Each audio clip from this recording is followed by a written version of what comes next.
결혼의 의미와 준비에 대해서 나누겠습니다. 개인적으로 기린누교회 기혼 성도님들의 가정이 우리 청년 형제자매들이 보시게 될 때 너무나 멋지다. 어떻게 저처럼 달달하게 사랑할 수 있지 서로서로? 이러한 실제적인 교과서와 본이 되었으면 좋겠어요. 만약에 이제 그런 모습이 아니라면 책임이 있죠. 그러나 그러한 사랑을 계속적으로 이루어가고 연합을 이루어가는 그런 변화가 기린누교회 기혼 성도님들에게 있게 되기를 바라고 여러분도 그러한 삶을 살기를 원합니다. 오늘 두 번째 시간에는 이성교제와 연애, 결혼의 의미와 중요성에 대해서 또 결혼 준비를 어떻게 하는지 함께 나누겠습니다. 이성교제, 이 연애 이런 것들은 사실 현대에 생긴 문제라고 여러 성경학자들이 얘기해요. 옛날에는 없었다. 그래서 이 이성교제와 연애란 이러한 상황 자체는 20세기의 문화의 산물이다. 우리가 이 전쟁이 생겨가지고 지금은 이 해가 떨어지고 안 떨어지고 상관없이 활동을 하잖아요. 마치 그런 것처럼 옛날에는 이성교제 연애가 이런 환경이 되지 않았고 성경시대만 가더라도 당시의 결혼은 부모의 주선으로 이른 나이에 이렇게 됐기 때문에 이런 이렇게 이성을 막 만나서 교제하고 이런 부분 환경적으로 되지 않았다. 그렇습니다. 우리나라도 유교적인 영향이 있죠. 그래서 남녀 7세 부동석이라고 해서 그걸 금하고 하는 그런 것들이 있습니다. 결혼과 이성교제에 앞서 독신에 대해서 잠깐 살펴보면요. 이 독신의 은사니까 은사라는 건 하늘로부터 주어진 거잖아요. 그래서 그렇지 않은 이상, 하늘로부터 오지 않은 이상 우리는 결혼을 해서 결혼을 통해서 하나님 그 연합을 이루어 가지고 하나님께 영광 돌리는 것이 하나님의 분명한 뜻이에요. 그래서 하나님께서 특별히 그걸 주지 않는 이상은 우리는 결혼을 해야 되고 하나님께서 특별히 인도하신 분도 계십니다. 그런 분들은 또 독신으로서 하나님께 영광을 돌려야겠죠. 근데 이 과정에서 가정폭력 예전에 막 심하게 당해가지고 난 결혼 안 하겠다. 또는 부모님이 이혼이라든지 어떤 정서적인 상처 그런 걸로 인해서 안 하는 거하고는 좀 혼동해서는 안 되겠습니다. 그리고 그 독신의 성향이 일시적일 수 있어요. 이삭도 40세에 결혼했죠. 모세도 이제 광야 40 된 이후에 그 이후에 결혼했고 일시적으로 나는 독신의 은사 같다. 하지만 그 생각과 마음이 바뀔 수도 있어요. 그래서 독신으로 주님을 섬기면 마음의 나누임 없이 주님을 섬길 수 있는 온전한 자유가 있죠. 그런 부분도 사실입니다. 그리고 자유롭죠. 선교지 가서도 아무래도 처와 자식이 있으면 조금 위험하고 그침이 무겁고 멍에가 무거운데 혼자서는 좀 자유롭죠. 그래서 그런 장점들이 있죠. 그러나 독신 형제 또는 자매도 여기 형제는 자매와 형제를 다 지칭하는 말입니다. 일상생활은 해야 돼요. 필요한 물질을 이렇게 일을 해야 되고 이러한 것들이 있습니다. 그래서 그리고 어떤 경우에는 어떤 문화권, 어떤 나라에서는 독신에 대해서 부정적으로 이렇게 받아들인 나라에서는 전도나 이런 부분이 어렵기도 하죠. 그리고 부부가 제공할 수 있는 도움, 또 사랑의 교제가 있어요. 그런 것이 없기 때문에 삶 가운데 외로움을 느낄 수 있는 위험성도 있습니다. 그러지 않는 이상 우리는 결혼을 통해서 가정을 이루어서 하나님께 영광 돌려야겠죠.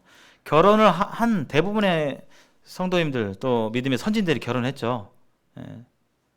성경의 인물도 그렇고 베드로도 결혼했고 20세기 믿음의 거장들을 보면 스펄전이라든지 마틴 루터,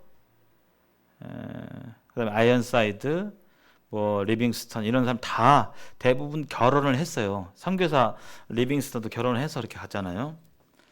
반면에 결혼하지 않는 분도 계시죠. 누가 계시죠? 결혼 않고 섬기신 분. 대표적으로 사도 바울이 있죠. 예레미야도 결혼을 안 했습니다. 그리고 우리 모임에서는 존 넬슨 다비 형제님도 결혼을 안 하고 독신으로 섬기셨고, 성경에 루디아란 여인도 결혼을 안 한 것으로 보여져요. 단서가 없어요. 결혼했다는. 루디아라든지 메시아를 기다렸던 안나라든지 결혼 않고 독신으로 지냈던 모습을 볼 수가 있습니다. 이거 아세요? 이게 무슨 그 시인지? 혹시 아시는 분? 훨훨 나는 저 꾀꼬리 암수 서로 정답구나. 외로울사 이내 몸은 뉘와 함께 돌아갈고.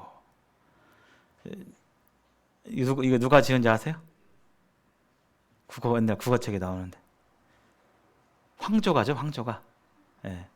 고구려 2대 왕인 유리왕이 지은 시입니다.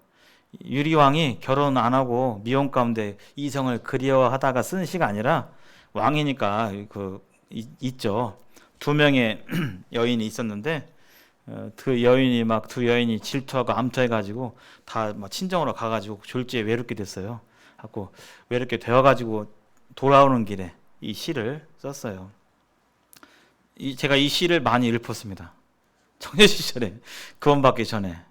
캠퍼스 돌아다니면 커플들이 이렇게 팔짱 끼고 다니고 이렇게 다니는데, 펄펄 나는 저 꾀꼬리 암수서로 정답구나. 외로울사 이내 몸은 네 할게 돌아오고. 실제로 그랬어요. 제가 이거 보여드리기 위해서 한 게 아니라 고등학교 때 배운 시인데 외워졌어요. 짧잖아요. 외우고 있어요. 제가 이성교제 연애할 때 저는 이 시가 좀 떠오릅니다.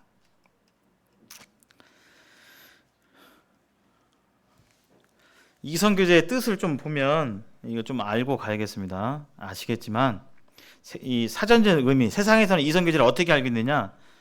제가 사전을 찾아보니까 남녀가 서로 사귀어 가깝게 지낸다. 이게 이성교제예요. 글자 한자말의 뜻은 이성, 서로 다른 성이 교제를 나눈다. 그 교제는 구체적으로 이야기를 나눌 수도 있고 뭔가를 함께 하는 것도 다 교제의 범위죠. 한자말은 그렇지만 이 국어 사전적 의미는 남녀가 서로, 여기서 중요한 단어는 사귄다는 것이죠. 사귄다. 그래서 우리가 누구랑 이성교제한다 그러면 사귀고 있어? 이렇게 이제 우리는 보통 이해를 하죠. 비약하면 1대1이 사귐을 세상에서는 이성교제하면 그렇게 알아듣습니다. 연애는 상대방을 애틋하게 사랑하여 사귄다. 보통은 이성교제하고 연애하고 같이 쓰기도 하죠. 누구 사귄다 그러면 연하네, 누구 사귀네, 이성교제하네 이렇게 말하기도 하죠. 이것은 사전적 의미고 세상의 통념이기도 합니다. 근데 우리가 좀 규정지어야 할 것은 이성교제는 성경이 지향하고 권하는 이성교제는 공동체 안에서의 깨끗한 만남과 교제입니다. 이 교제는 공동체니까 다대다죠. 1대1의 만남이 아니라 연령도 상관이 없고, 그래서 이성을 통해서 교제를 나눌 가운데 우리는 이성을 알아가야 돼요. 사랑에도 지식이 필요하죠. 서로 사랑하려면 서로 이해해주고 해야 되는데 상대방에 대해서 그런 특성을 모르면 이해가 안 돼. 그럼 이해가 안 되면 받아들이기가 어렵고 사랑할 수가 없죠. 그래서 지식이 필요합니다. 특별히 이 사랑에 대한 올바른 지식, 성경의 지식이 필요해요. 그래서 여러분 시기에 저도 마찬가지고 이 이성교제는 계속 되어야 합니다. 계속 되어야 돼요. 풍성이 되어야 됩니다. 개인적으로 이 부분이 교회에서 좀 더 힘써서 해야 되지 않나 그런 생각이 들어요. 어떤 식으로요? 그게 이제 기혼 가정의 책임인 것 같습니다. 우리 기혼 형제자매님들이 가정 가운데 또는 교회 사역지 가운데, 교회 학교 가운데서 캠프나 이런 부분에 대해서 함께 사역하고 함께 교제를 나누면서 다대다로 교제를 나누면서 서로 그런 풍성한 교제를 하고 그 가운데서 서로 알아가고 비전도 알게 되고 이런 나눔들을 평상시에 필요하다고 봐요. 그리고 그것을 적극적으로 장을 열어줘야 하는 책임을 이렇게 느끼기도 합니다. 그게 좀 부족해요, 많이 여러분들에게. 연애는 결혼 성경에서 규정하고 있는 성경이 권하고 있는 연애는 결혼 정년기에 결혼을 전제로 한 1대1의 만남과 교제가 연애죠. 그래서 만남, 데이팅이죠. 그래서 이러한 결혼을 전제로 한 만남, 데이트, 그 다음에 연애로 정의할 수가 있겠습니다.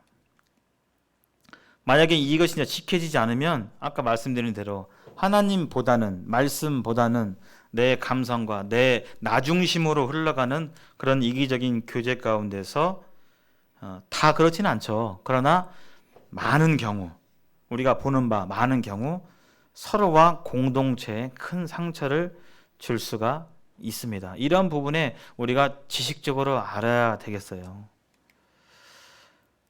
다윗 왕의 큰아들 암논 아시죠? 암논이 누구를 짝사랑했죠? 다말을 짝사랑했잖아요. 이복 동생. 왜 짝사랑한지는 이제 성경에 자세히 안 나오는데 뭐 예뻤겠죠. 예, 예쁘고 이렇게 좋으니까 했겠죠. 근데 이복 동생이니까 차마 말은 못하고 그냥 여기에 마음이 빠지다 보니까 하나님 말씀을 벗어나서 이제 이 머리를 굴리게 되고 머리 쓴 것이 바로 아이고 나 좀 병 걸려가지고 나 좀 누가 병간호 좀 해야 되는데 내 이복 동생 다말이 좀 했으면 좋겠다 해가지고 그렇게 엮어가지고 했는데 결국은 사단이 나죠. 결국은 일이 납니다. 제가 읽어보겠습니다. 암논이 그 말을 듣지 아니하고 다말보다 힘이 세므로 억지로 그와 동침하니라. 그리하고 암논이 그를 심히 미워하니 이제 미워하는 미움이 전에 사랑하던 사랑보다 더한지라. 사람의 마음은 이래요. 이럴 수 있어요. 나는 안 그럴 거야. 그렇지 않습니다. 아까 말씀드렸잖아요. 우리 마음이 우리가 어떻게 될지 모르는 거예요. 장담할 수가 없는 겁니다. 아까 그렇게 좋아 죽어서 막 마음에 그리고 짝사랑하고 연모하고 막 없으면 죽을 것 같고 미칠 것 같고 세상에서 그렇게 변하잖아요. 그렇게 얘기하는데 그럴 때는 언제고 이 하나님 말씀을 어기고 동침하고 음행을 저지르니까 마음이 바뀌어 버려요. 아까 사랑했다고 했잖아요. 근데 이제는 보통 마음이 아니라 사랑하는 마음이 없어지고 보통으로 대하는 마음이 아니라 미워졌어요.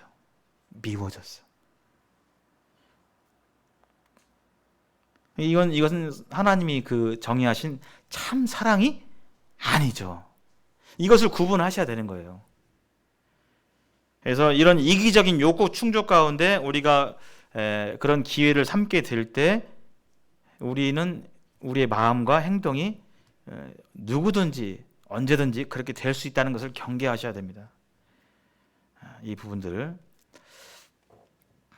여기 좀 긴 말씀인데요. 여기 창세기 2장에 결혼에 대한 제정 말씀이 있어요. 그래서 결혼의 의미가 뭔지 왜 중요한지 한번 보도록 하겠습니다. 개인적인 기도 제목은 제가 한 달 동안 기도한 게 있어요. 우리 형제자매들 마음속에 이런 깨달음이 하나님께서 주셨으면 좋겠어요. 결혼을 이루어서 하나님께 이 한몸된 가정으로 하나님께 연합되어서 영광을 돌리고 싶다 하는 그런 그렇게 됐으면 좋겠다는 소원함이 있습니다. 제가 여기 광윤 형제 한번 각 앞에 있으니까 한번 길지만 읽어주시겠어요?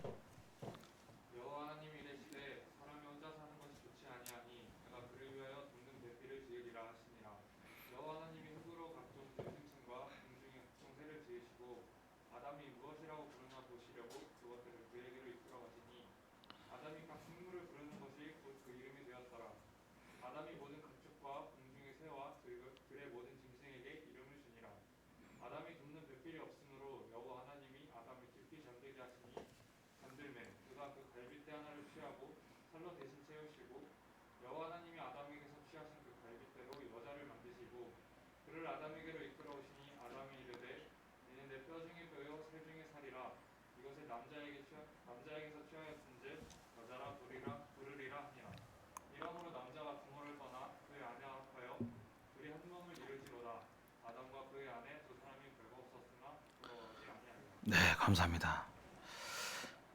이 창세기 2장을 통해 하나님께서 결혼을 딱 창조하셨어요. 제정하시고 창조하셨습니다.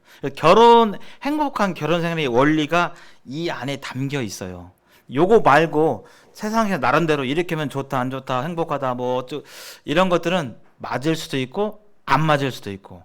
그러나 여기에 있는 하나님의 말씀은 진리예요. 이대로 가면 이건 결혼 생활의 매뉴얼입니다.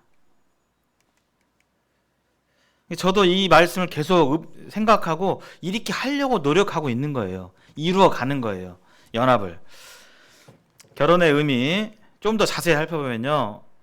여호와 하나님이 이르시되 사람이 혼자 사는 것이 좋지 아니하니, 이때까지만 해도 사람은 아담 혼자였죠. 내가 그를 위하여 돕는 배필을 지으리라 하시니라 그랬죠. 여기 좋지 않다. 그 전까지는 창조하시면서 다 좋았더라, 심히 좋았더라 그랬는데 이 부분에서 하나님께서 좋지 아니하다 그랬어요. 이 말은 뭐냐? 혼자 있는 것이 하나님의 원래 계획하신 의도가 아니다. 둘이 연합되어 있는 것이 하나님의 의도고 계획이고 섭니다 하는 것입니다. 그게 하나님의 뜻이라는 거예요. 여기 좋지 아니하다. 함께 하다는 그렇지 못했기 때문에 아담이 그래서 남자 혼자서는 이런 부분에 이 부족이 있다는 겁니다. 남자 혼자서는. 그래서 여자분도 그렇고 마찬가지고, 특별히 남자분들은 자취방 한번 가보시면 그렇지 않은 분도 계십니다만, 제가 1월 달에 청년 우리 형제 자취방에 한번 간 적이 있어요. 또 몇 번 그 전에도 간 적이 있고, 깨끗하게 사는 우리 청년 형제들도 있습니다. 근데 그렇지 않은 우리 형제들도 있어요. 특히 냉장고 이렇게 열어보면 그렇습니다. 그냥 우리말 속담이 있죠. 호라비가 사는 집에는 이가 서말이다. 그 정도로 좀 달라요. 남자 혼자 독차하는 거하고 또 여자 혼자 독차하는 거하고 똑같지는 않습니다. 하나님께서 이것을 좋지 않게 여기셨어요. 즉 혼자 있는 것이 하나님의 뜻이 아니었어요. 그래서 남자는 도움이 필요한 존재예요. 하나님 말씀이 그렇잖아요. 아니야, 나는 도움 필요 없어. 나 혼자 잘할 수 있어. 그렇지 않습니다. 남자는 도움이 필요한 존재예요. 여기 하나님께서 그렇게 정의하셨잖아요. 남자는 혼자 있는 게 좋지 않다. 돕는 배필이 필요하다. 그래서 남자는 도움이 필요한 존재인데, 그럼 여자는 더 완전하냐? 그렇지 않죠. 베드로전서 거기에 보면 여자는 더 연약한 그릇이다 라고 표현하고 있습니다. 그래서 두 사람이 연합하는 것이 하나님께서 좋게 여기시는 거예요. 그래서 돕는 배필을 주셨는데, 이 돕는 배필의 뜻은 뭐냐면 돕는 자, 헬퍼입니다. 헬퍼. 그에게 딱 들어맞는 사람, 도울 수 있는 자. 그래서 다른 피조물들은 다 흙으로 지었지만 하와는 아시다시피 아담의 옆구리에서 갈빗대를 취했는데, 갈빗대의 그 단어가 다른 번역에는 옆구리로 표현되어 있어요. 그래서 우리 아시다시피 신부가 신랑의 이 옆구리에서 나온 것처럼 신부된 교회도 그리스도의 옆구리에서 나왔음을 나타내고 있죠. 옆구리에 나온 유일한 피조물이 하와예요. 다른 동물들은 다 지었는데 하와만 아담의 옆구리에서 나왔어요. 즉 뿌리가 같아요. 원래 하나예요. 원래 하나. 뭐 다른 두 존재가 연합하는 게 아니라 원래 하나인 거예요. 그래서 하나님의 이 결혼에 대한 경륜은 연합이에요. 연합. 그래서 우리가 결혼을 했다 할지라도 그 부부 사이에 연합이 안 보인다. 영적인 연합. 또 이게 눈으로 봐도 저 분은 딱 하나가 돼가지고 교회를 잘 섬겨. 이게 안 보이면 계속적으로 이루어갈 과제입니다. 그게 바로 하나님의 계획은 연합입니다. 연합.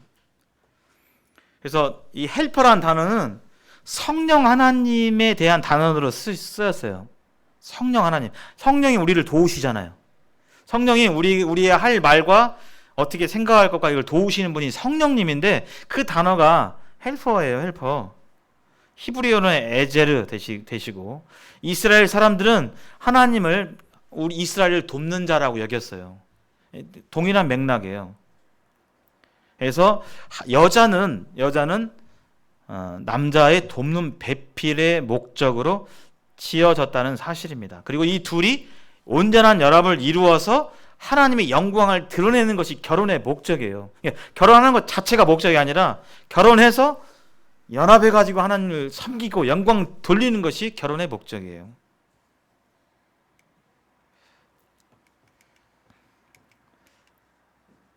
다음 구절 한번 보시면, 여호와 하나님이 아담을 깊이 잠들게 하시니 잠들매 그가 그 갈빗대 하나를 취하고 살로 대신 채우시고, 여호와 하나님이 아담에게 취하신 그 갈빗대로 여자를 만드시고 그를 아담에게로 이끌어 오시니 아담이 이르되 이는 내 뼈 중에 뼈요 살 중에 살이라.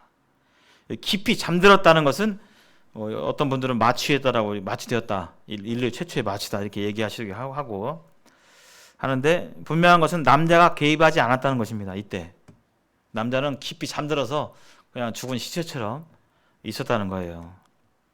갈빗대가 아니라 옆구리라는 뜻인데, 우리의 짝도 우리가 하나님 뜻 가운데서 내가 먼저 결정하고 그냥 내 임의대로 결정하는 것이 아니라, 나에게 어떤 좋아하는 이성이 있거나 또는 선을 봐서 만나거나 하게 될 때 내 임의대로 판단하는 것이 아니라 그것을 최우선적으로 하나님 앞에 올려드리고 그 뜻을 분별하는 것이 필요하다는 것입니다. 하나님께서 우리가 잠들어 있을 때 데려다 주셨어요. 그리고 아담이 얘기했죠. 아담에게 데려온 이 하와에 대해서 뼈 중에 뼈요 살 중에 살이라. 제가 이 고백을 그저께 했습니다. 아내한테 했어요. 제가 이성교제 이거 준비하면서 근 한 달 동안 여기 좀 몰두를 했었거든요. 그래서 참고한 책이 한 30권 정도, 결혼과 가정, 이성교제에 대한 30권 정도 이렇게 하다 보니까 허리 아프고 막 그런 생활을 한 달 정도 했어요. 근데 이제 아내가 안쓰러웠나 봐요. 아침에 이제 밤늦게까지 보통 1-2시까지 준비하고 아침에 제가 좀 늦게 학교 안 나가 늦게 좀 일어나야 할 때도 있었어요. 아내가 안쓰러운가 이게 옆에서 이렇게 저를 물끄러미, 아침에 늦게 자고 있는 물끄러미 저를 보고 있더라고요. 그래서 제가 이제 옆에서 이렇게 아내를 이렇게 좀 어루만지면서 제 아내 된 자매 아시죠? 네, 제 아내 된 자매가 조금 이렇게 말랐어요. 갖고 저는 아내의 뼈를 만지는 걸 좀 좋아해요. 네, 이렇게 있으면 이렇게 뼈를 이렇게 어깨가 툭 튀어나오고 있으면 이렇게 뼈를 이렇게 만지면 이렇게 하는 거 좋아하는데, 뭐 아내가 힘들죠? 이렇게 하더라고요. 갖고 제가 잠결에 네, 뼈 중에 뼈요 살 중에 살이로다. 아이고 그래. 이 고백을 했습니다. 아내한테 물어보시면 알아요. 예, 정말 마음이 없는 소리 한 건 아니에요. 예, 정말 그렇습니다. 제 마음 중심에서 나온 고백이었어요. 예, 그 사랑이 처음 가졌던 마음보다 더 승해요. 더 많아요. 이걸 뭘로 표현할까요? 복합적인 마음을. 이 복합적인 마음을. 이 고백은 바로 아담이 하와를 봤을 때, 이건 나다. 이 고백은 와 이렇게 본 거예요. 나다. 저 하와는 나다. 나 자기 자신이다. 그래서 우리가 뭐 연인끼리 부르는 호칭 중에 자기라는 표현이 있는데 뭐 좋은 표현이라 생각이 듭니다. 자기. 남이 아니라 자기라는 소리죠. 자기. 네, 저는 자기라는 말은 한 번도 안 썼습니다. 저는 여보가 무슨 뜻인지 아시죠? 여보 무슨 뜻이에요? 여보? 네, 나의 여자에 봄을 보자 해가지고 나의 봄을 여보. 그래서 나중에 결혼해서 서로 어떻게 부를지도 지금 생각을 하셔야 돼요. 지금 뭐라고 부르실 것인지. 여보. 이렇게 안 부르고, 이렇게 그렇게 부르시는 분도 계시더라고요. 어이, 예, 이 청년 시절에 그런 거 정하시는 거예요. 그런 거 정립하고 뭐 어떻게 부를지. 자기, 여보, 예, 뭐 누구 자매, 누구 형제 이런 거 생각하셔야 돼요. 지금부터. 예. 꼭 들어맞는 퍼즐의 한 조각처럼 마치 거울을 본 것 같은 그런 고백인 거죠. 다른 사람이 아니라는 거예요. 결혼은. 예. 만약에 이런 마음이 전혀 없다. 지금 결혼의 진리에 대해서 아직 주장하지 못하는 거예요. 아내의 손을 봤을 때 이거 손이 제 아내가 그 굳은 일을 마다하지 않아요. 갖고 손마디가 좀 굵어졌어요. 많이 저런 때보다. 제가 그거 볼 때마다 안쓰러운데 그냥 남 보는 것처럼 아이고 손이 굵어졌네. 이거 지나가는 게 아니라 이거 내 손이구나. 내 손이 이렇게 고생했구나. 이렇게 생각하셔야 되는 거예요. 그게 하나님이 바라시는 거예요. 자매님들은 형제님에 대해서 형제님 밖에서 거친 일하고 막 피곤하고 어깨에 굳어 있어가지고 하고 있으면 아이고 일을 많이 했나 보네. 좀 갔다 쉬어. 이게 아니라 이건 내 어깨다. 내 어깨. 만약에 내 어깨가 아프면 가만히 있어요. 막 뭘 해요? 저주파라도 붙여요? 안 붙여요? 예, 붙이잖아요. 예. 이게 실질적인 그 마음이에요. 진리가 주는 마음. 그래서 아내의 손은 내 손이고 아내의 발은 내 발이다 하는 마음을 가져야 되는 것입니다. 이게 아담이 했던 고백이에요. 그리고 내 생에서 가장 귀한 그 사람은 배우자여야 되는 거예요. 실제로 그런 대접을 하셔야 되는 것입니다. 예수님께서 교회를 위해서 자기 목숨을 버리셨잖아요. 건덕지가 있어서 그렇게 하신 게 아니에요. 우리가 이쁜 구석이 있고 항상 순종하고 내 마음에 어떻게 그렇게 잘 내 마음을 흡족하게 하고 해서 예수님이 교회를 위해서 목숨을 들이신 게 아니라 죄투성이고 하나님 대적하고 하나님 죄를 미워하시는데 그 죄 가운데 뒹굴고 있는 것이 인생이잖아요. 우리였고. 근데 그런 우리를 사랑하셨어요. 근데 이 경험이 없으면 남편이 그런 그리스도의 사랑으로 할 수가 없는 거예요.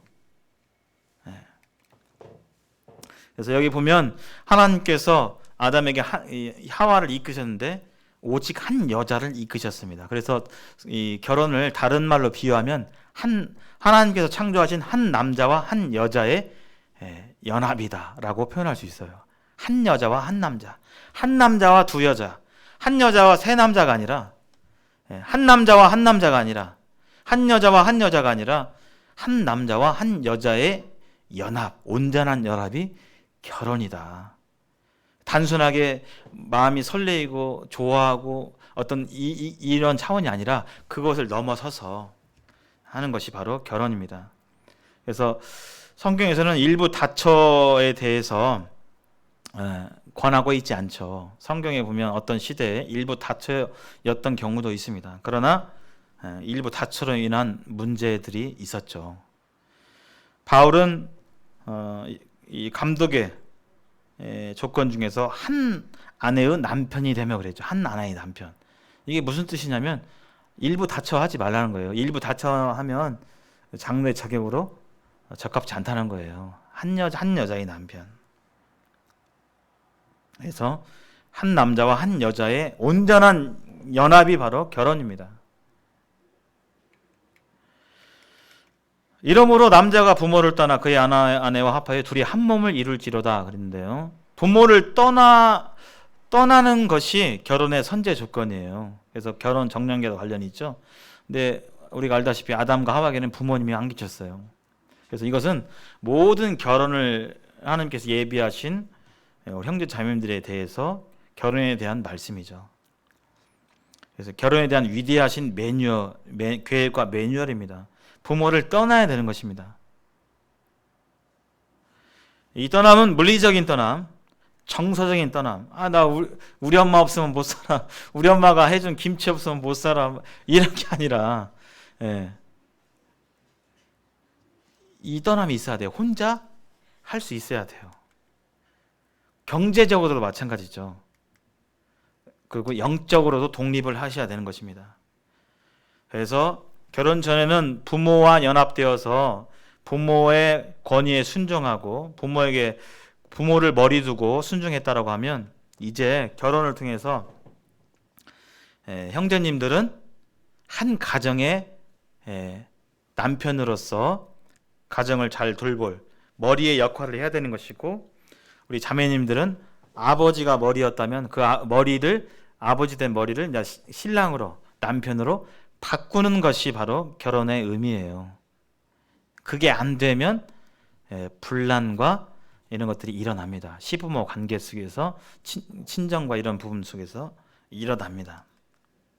이런 것들을 생각하셔요. 이게 결혼의 현실적인 문제들이에요. 그 다음에 아내와 합하여 그랬죠. 아내와 합하여. 이 합한다는 이 단어가 클리브라는 단어인데요. 악교로 붙이다, 풀로 붙이다, 그런 것입니다. 남편과 아내 사이에 아무것도, 어떤 것도 비집고 들어갈 수 없는 것이 그 아내의 관계예요.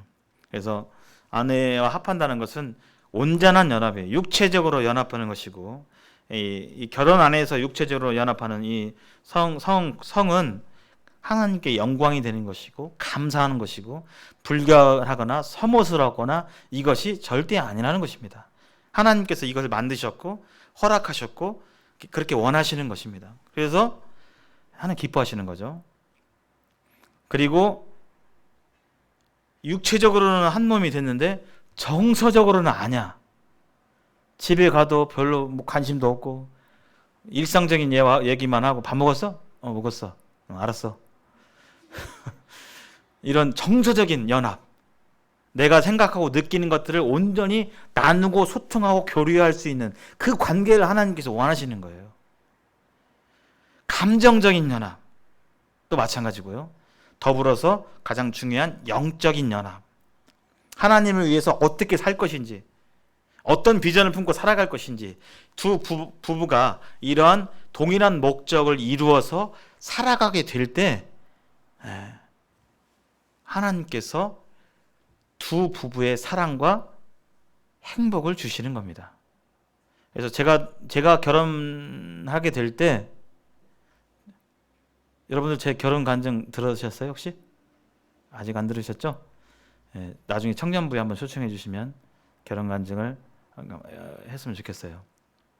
제가 결혼할 때 어떤 형제님이 저에게 두 가지 얘기를 했는데 지금도 기억이 나요. 하나는 깍지하고요, 하나는 삼각형이었어요. 깍지는 서로의 오목한 부분을 양 손가락이 채워져서 서로의 부족함을 메꿔주는 게 결혼이다.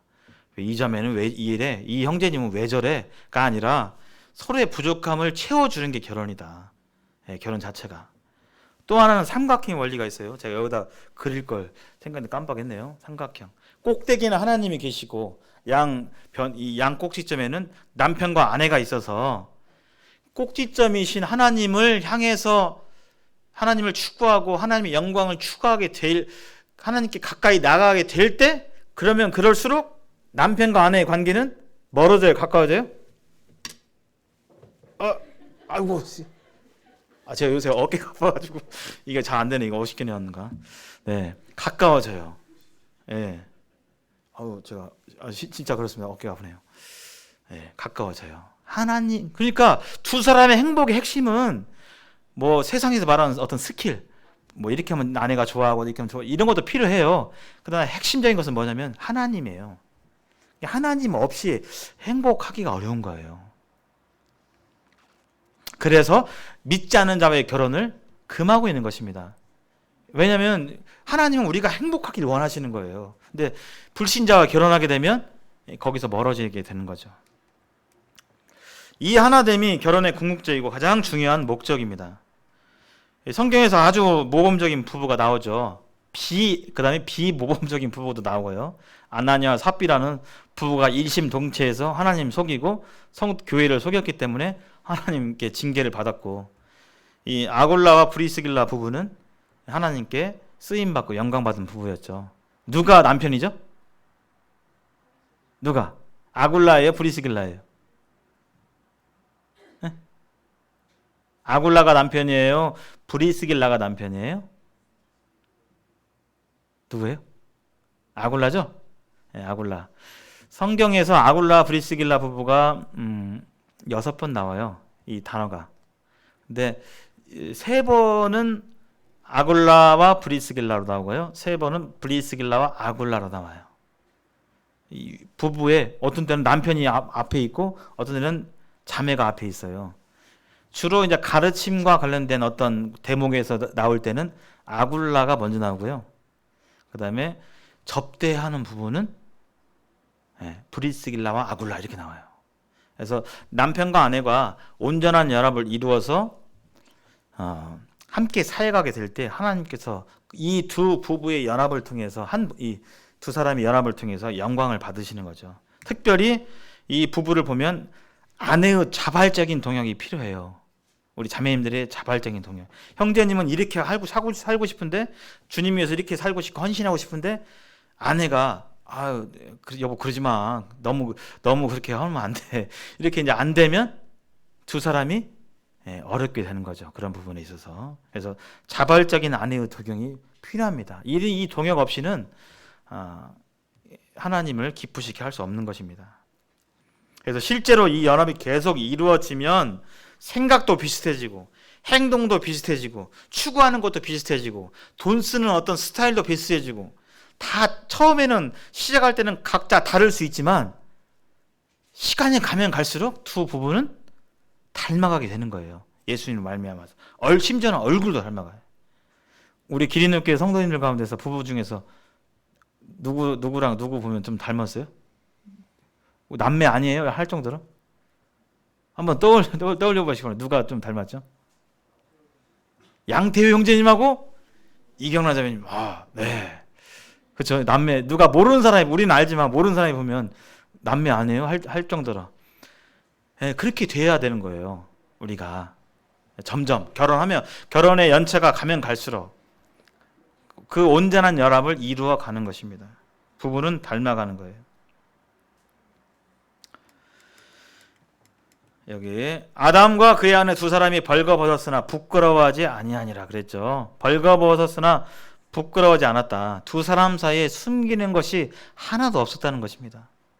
정직하고 투명한 관계. 이게 두 부부의 관계예요. 서로 숨기는 게 있고 남편은 비상금이 숨겨 있고 막 숨기잖아요. 이것이 성경적이지 않는 거예요. 두 사람 사이에는 비밀이 없어야 되는 것입니다. 숨기는 게 없어야 돼요. 세상 그렇게 안 가르치죠. 세상은 그렇게 하면 뭐 아내한테 끌려다녀 뭐 별말들이 다 있잖아요. 그런 싹 접고 하나님 말씀의 이 원리를 따르시기 바랍니다. 결혼의 성립은 하나님께서 이렇게 공개적으로 증인들 앞에서 연합의 의사를 공개적으로 나타냈죠. 그래서 서약이 필요하고 결혼식 때 이것을 서약을 하기도 합니다. 여기 성경이 말하는 결혼의 순서가 있어요. 진행 순서. 먼저는 부모님 떠나야 되고 이 얘기는 결혼할 수 있는 적정한 시기가 필요하다는 것이죠. 뭐 예를 들어서 중학생이 나 지금 결혼하기 위해서 부모님을 떠나겠습니다. 제가 어떻게 해서든 학교 그만두고 알바해서 먹고 살겠습니다. 그러니 결혼시켜 주십시오. 이건 아니잖아요. 결혼에 정년기가 있고 부모를 떠나고 충분하게 성숙하게 되고 그 다음에 연합하고 이 형제님과 이 자매님과 나는 연합을 하겠습니다. 결혼하겠습니다. 하고 그 다음에 결혼식이 치르고 한 몸을 이루는 거잖아요. 이게 하나님이 만드신 결혼의 순서예요. 이게 바뀌어버리면 죄가 되는 것이죠. 하나님 계획에 대한 회방이고. 그래서 이 결혼 순서 요즘은 다 뭐 혼전 순결에 대해서 너무나 참 무가치하게 여기고 그러는데요. 불신자라 할지라도 여기에 나와 있는 결혼의 원리를 적용하면 그렇지 않는 것보다 행복한 삶을 살 수가 있습니다. 그리고 결혼은 계속 지속되는 것이죠. 나중에 그 결혼서약 한번 보시겠는데요. 계속 하나님께서 부르시기 전까지 계속 진행되는 것입니다. 성경은 사람이 이혼하는 것을 하나님께서 미워하신다라고 분명하게 얘기하고 있습니다. 결혼을 하나님께서 만드셨기 때문에 사람이 그것을 나누지 못한다고 하나님께서 분명하게 말씀하셨습니다. 그래서 일생 동안 결혼을 유지하기 위해서는 서로에 대한 인내심이 필요해요. 그래서 사랑의 첫 번째 조건이 사랑은 오래 참고, 이것이 필요한 거예요. 성령의 도우심과 성령이 인도하시는 그런 마음이 아니면 오래 참을 수가 없어요. 이게 안 되는 거죠. 하고 싶어도 안 되는 겁니다. 그래서 좀 정리를 해보면요, 결혼의 상호 관계성이 있어요. 이것은 내 만족을 위해서, 내 안식을 위해서 서로에게 요구하는 것이 아니라 내어주는 거예요. 상대방에게. 상대방을 우선해서. 그게 사랑의 속성입니다. 사랑의 속성. 세상에서는 아니라고 하죠. 그러니까 내 만족을 위해서, 내가 원하는 스타일 때문에 사귀었는데 그런 거는 금방 지나가잖아요. 금방 지나가요. 그런 가슴의 설렘 이런 것들은 금방 지나갑니다. 호르몬 작용이잖아요. 도파민이나 이런 작용, 뭐 1년 8개월, 1, 2년 간다고 하는데 그 시간 지나가면 이제 더 이상 설레이지 않고 뭐 이게 가슴 뛰는 게 없을 수 있어요. 아, 설렘이 멈췄다. 그래서 더 이상 이제는 나는 다른 설렘을 위해서 간다. 이게 이제 세상의 논리잖아요. 근데 사랑은 그런 것이 아니죠. 헌신과 사랑이 바탕이 되어서 된 그 부부 관계는 세상에 어떤 문학이나 영화로도 그려낼 수 없는 아름다움과 친밀감이 있는 것입니다. 정말 심오하고 비밀이에요. 어떻게 말로 표현하기가 제가 표현력이 없어가지고 한마디로 결혼할 때보다 지금이 더 좋아요. 저 같은 경우는. 자매는 어떤지 모르겠습니다. 자매는 7세기야 이렇게 할지 모르겠는데 저는 그래요. 저는 그렇게 느끼고 있고 또 자매와 교제 가운데서 그렇게 서로 교제하고 있어요. 뭐라고 이렇게 표현 짓기가 어려운, 일명 호르몬의 시기.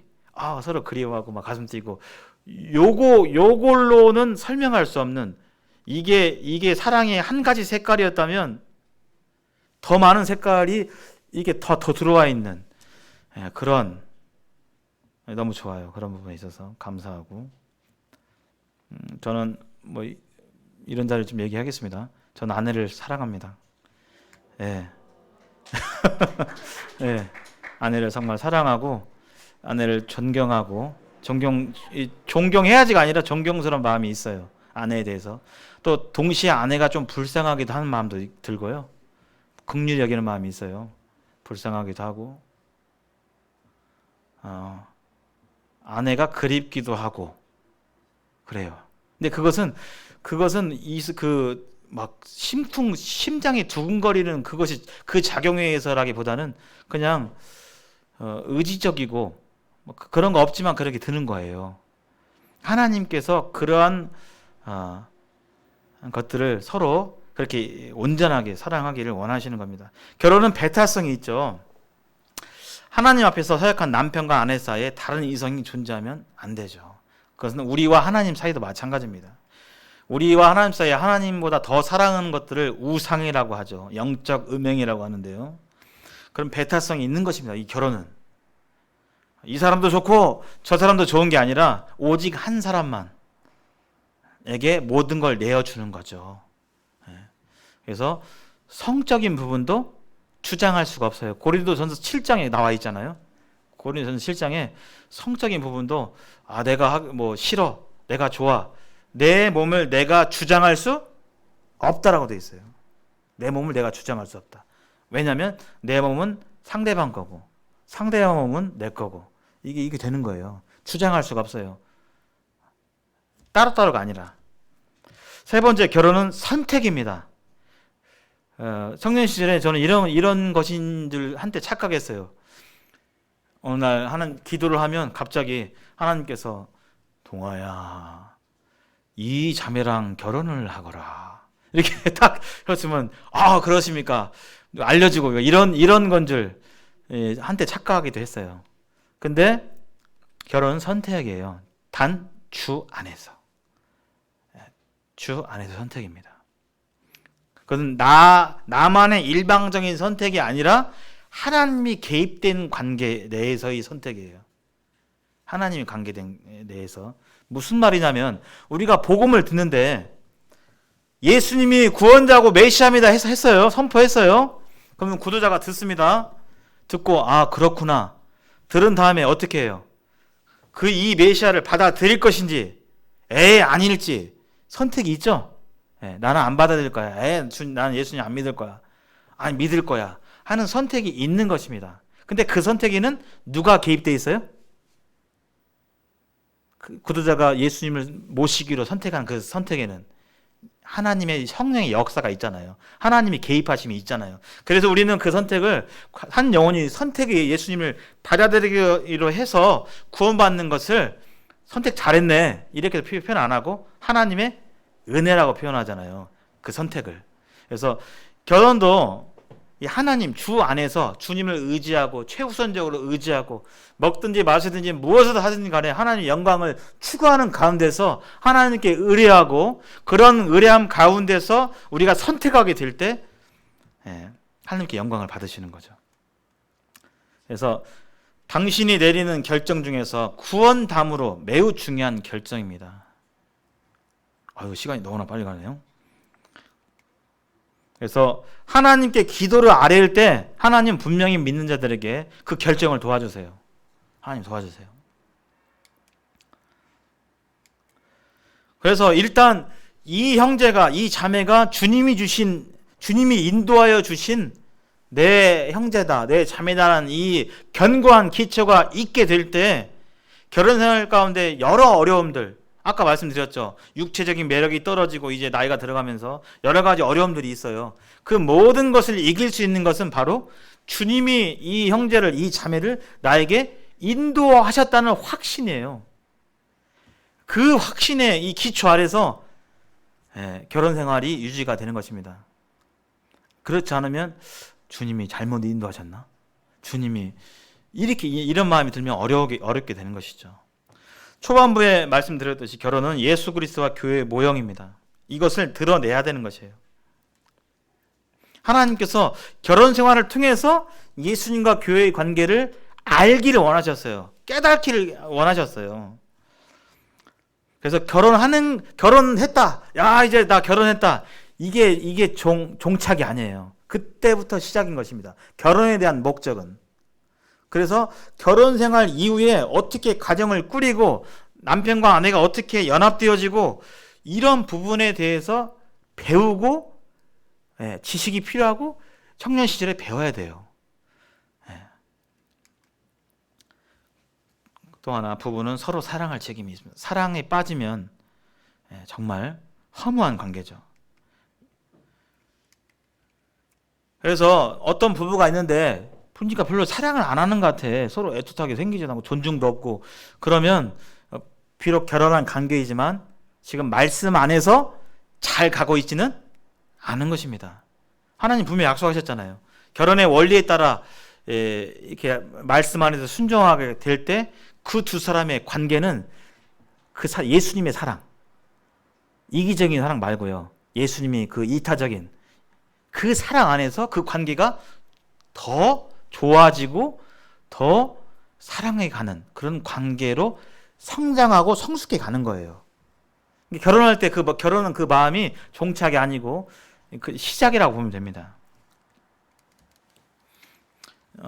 마지막 세 번째, 결혼 준비 기간 어떻게 해야 되겠는가? 여러분 시기가 아직 결혼을 안 하셨다면 결혼 준비 기간이 되겠습니다. 먼저 하나님 알기를 힘써야 돼요. 하나님 알기. 아까 말씀드렸잖아요. 하나님을 경외함 없이 두 부부는 행복할 수 없습니다. 단언적으로 말씀드리면. 하나님을 추구함 없이 하나님 안에서만 행복이 보장돼요. 그러니까 우리가 결혼 준비를 뭘 해야 되냐?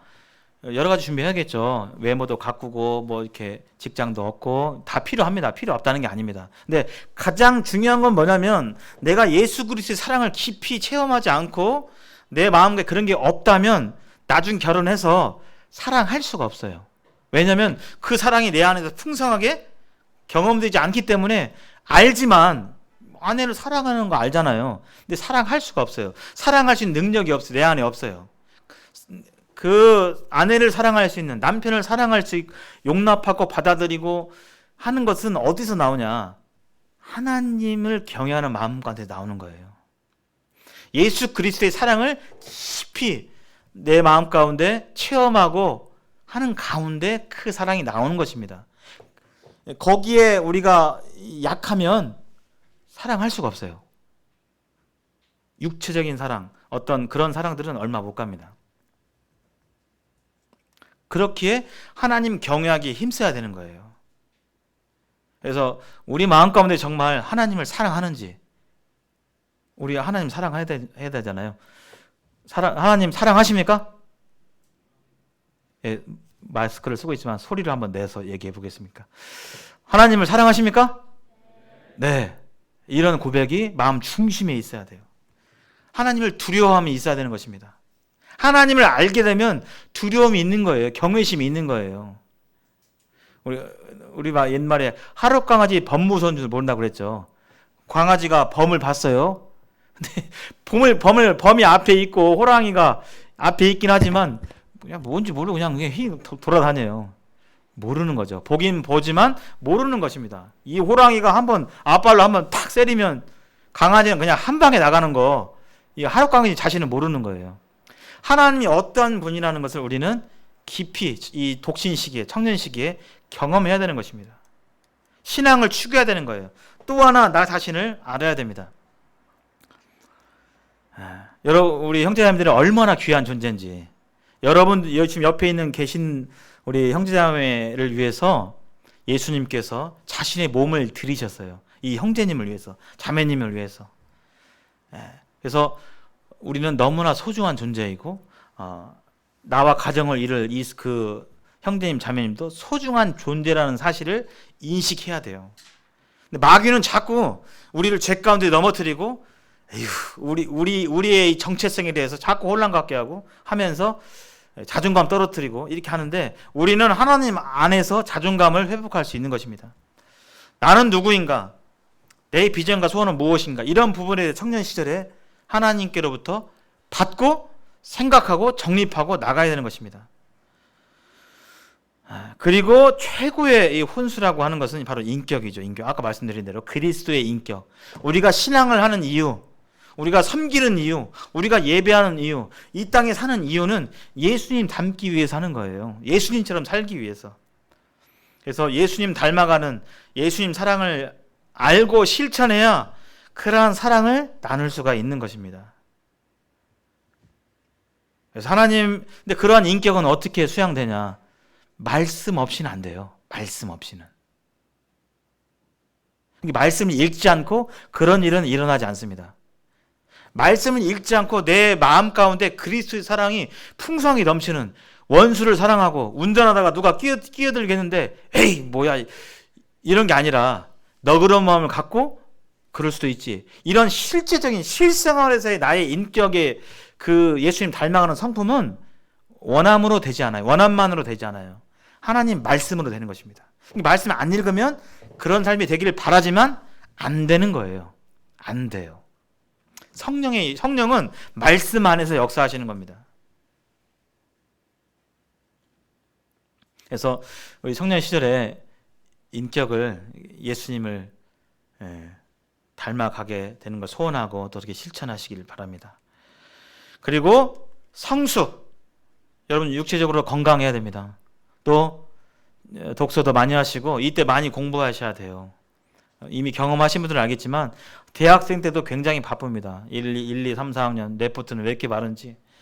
또 강의가 한번 들으면 뭐 쉽나요? 머리 아프잖아요. 그러나 직장을 얻게 되면 더 시간적으로, 체력적으로 어렵습니다. 가정을 가지면 더 마음과 시간이 더 쪼개야 돼요. 그래서 이러한 준비를 독신의 시기에 충분하게 하셔야 되는 것입니다. 더불어서 생활 능력, 또 사회적인 능력, 이런 것들을 교회 생활을 충실하게 하게 되면 이게 예수님 안에서 이게 되는 거예요. 말씀 안에서. 저는 지금도 많이 연약이 있고 부족함이 있지만 저는 인생의 대부분의 것을 어디서 배웠냐면 교회에서 배웠어요. 부모님 공경도 교회에서 배웠고요. 청소도 교회에서 배웠고요. 뭐 뭐 하여튼 교회에서 많이 배웠습니다. 부모님 제가 공경이 어디 있겠어요. 부모님께 대들고 막 이런 사람인데 교회 와서 청소 뭐 제가 제 방 청소 했겠습니까? 근데 교회 오니까 막 청소를 막 엄청 주일마다 하시는 거예요. 아까 여러분들 청소하셨죠? 예. 그러면서 제 생각이 드는 거죠. 교회 청소는 열심히 하는데 내 집에서는 청소도 내가 안 하네. 하면서 역으로 교회에서 했던 것들이 교회에 또 집에서 적용되고 이렇게 서로 상호적으로 이렇게 됐던 것입니다. 이성 교제는 공동체 안에서 신앙 활동을 하면서 이렇게 활발하게 하시면서 예배하고 교제하고 사역하고 전도하면서 알아가시기 바랍니다. 그래서 이성 교제는 우리가 대할 때 깨끗함으로 자매에게 하듯이 그렇게 하고, 연애는 결혼 정년기가 될 때까지, 결혼이 전제될 때 그때 하시기를 권해드립니다. 결혼하게 되는 케이스와 상황은 정말 너무나 무궁무진해요. 그래서 나중에 셋째 시간에 말씀드린 그 케이스가 일반적인 상황이 되겠고요. 그러나 결혼으로 인도되는 상황은 여러 루트로 있어요. 그래서 그런 부분들을 명심하기를 바라겠습니다. 이성과는 절대로 가볍게 우정을 형성해서는 안 되고요. 왜냐하면 그렇게 됐을 때 내 마음을 내가 어떻게 컨트롤하기가 어려운 상황이 있을 수 있어요. 그래서 결혼 정년기가 되기까지는 연애를 하지 않는 것이, 결혼을 분별하고 나서 연애하는 것이 우리의 신앙과 또 하나님 섬기는데 안전 장치가 되겠습니다. 여기까지 교제를 나누고요.